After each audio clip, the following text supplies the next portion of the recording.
जय श्री कृष्ण, जय श्री कृष्ण, जय श्री कृष्ण। जय राधा रानी की जय, जय द्वारकाधीश की जय, जय सिया रामचंद्र की जय, जय वैष्णो माता की जय। आज आमी श्रीमद् भगवद गीता द्वितीय अध्याय सांख्य योग श्लोक 9 पाठ करছি।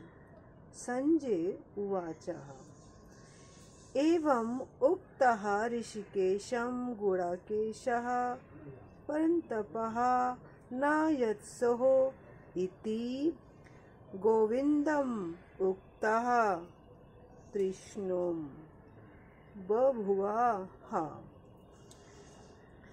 অনুবাদ, সঞ্জয় বলছেন এখানে ধৃতরাষ্ট্রকে বলছেন, এইভাবে মনোভাব ব্যক্ত করে অর্জুন তখন কৃষ্ণকে বলল, হে গোবিন্দ, আমি যুদ্ধ করব না। এই বলে তিনি চুপ হয়ে গেলেন।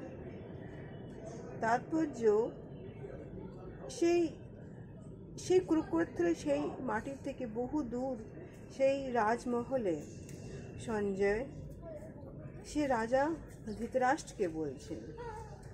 ধৃতরাষ্ট্র সে শুনছে কি যুদ্ধক্ষেত্রে অর্জুন যুদ্ধ করবে না, সে নিজের কাণ্ডি নিজে রেখে দিয়েছে।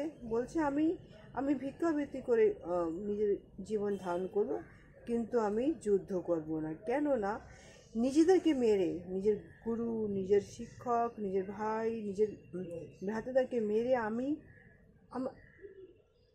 আমার কোনো রকমের আনন্দ লাভ হবে না। আমি কি করব?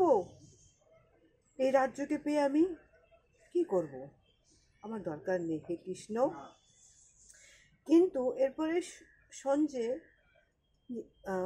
মহারাজকে এটা বুঝিয়ে দিয়েছেন কি অর্জুন হচ্ছেন শত্রুর বিনাশকারী। অর্জুনের জন্ম শত্রু বিনাশকারী হয়েছে, যার ফলে উনি অবশ্যই শত্রু দমন করবেন এখানে।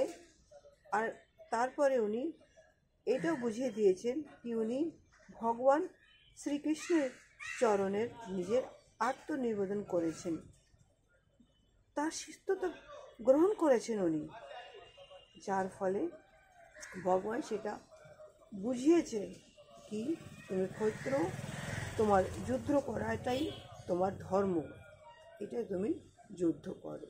সেইভাবে তুমি তো যুদ্ধ করো।